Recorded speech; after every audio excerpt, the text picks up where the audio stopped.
Some of the activities that the VISTA members do include combating the opioid epidemic in Wisconsin, implementing WAFCC standards, recruiting volunteers, training volunteers, learning how to write for grants and fundraising, and so much more.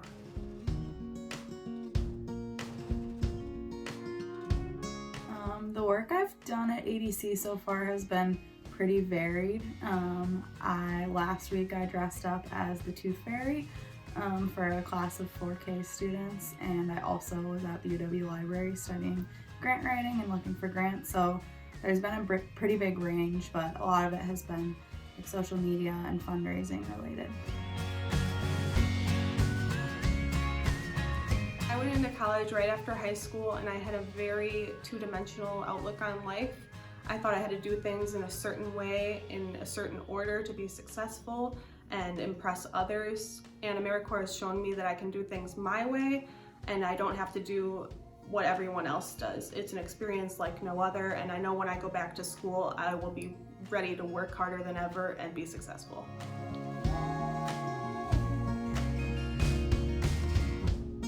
Our VISTA has had a big impact on the community right inside the clinic.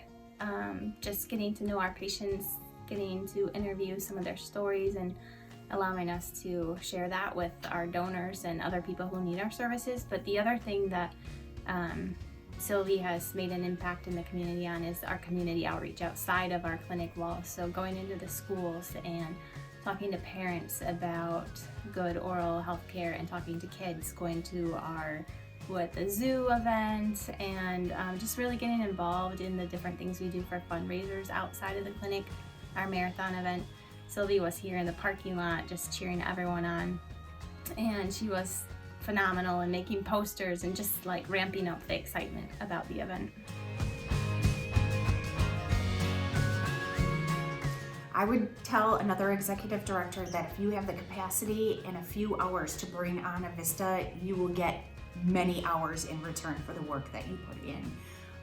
Again, I look at it as a partnership between the leadership of the organization and the VISTA to be able to get done some of the things that the clinics really need, but on a day-to-day basis you just don't have the time to do.